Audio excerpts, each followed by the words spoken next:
হযরতে লুকমান, আমি আপনার বাড়ির মধ্যে এসেছি, 3 বার এসেছি। হযরতে লুকমানের ঘরের দরজার সামনে গিয়া আল্লাহর নবী হযরতে লুকমানকে সালাম দিয়া সালাতু ওয়া সালামু আলাইকা ইয়া হযরতে লুকমান।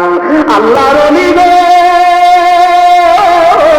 ও আল্লাহর ওলি হযরতে লুকমান, আমি আপনার বাড়ির মধ্যে এসেছি, 3 বার এসেছি, কিন্তু আপনি যে আল্লাহর এত বড় মাহবুব বান্দা আমি আজরাইল তো জানি না, এই জন্য আমি আপনারে সালাম দেই নাই। এই জন্য মনে হয় আপনি আমার উপরে একটু রাগ করছেন। আপনি আমার উপরে রাগ কইলেন না আল্লাহর ওলি। আমার আল্লাহ আপনার কাছে চিঠি পাঠাইছে, আপনার কাছে আল্লাহ চিঠি পাঠাইছে। এই মুহূর্তে আপনি যদি চান আমি আজরাইলের সাথে আল্লাহর দরবারে যাওয়ার জন্য। এই কথা যেই মাত্র হযরতে লুকমানের কাছে বলল, আল্লাহর নবী হযরতে লুকমান নিজের চোখের ফোঁটা পানি জমিনের মধ্যে ছেড়ে দেয়, ডাক দিয়া বলে, আজরাইল রে,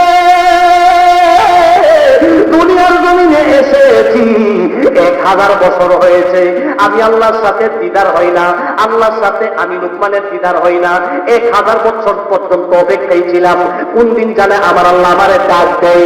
এই মুহূর্তে আমি লুকমান রে, আমার আল্লাহ ডাক দিয়েছে।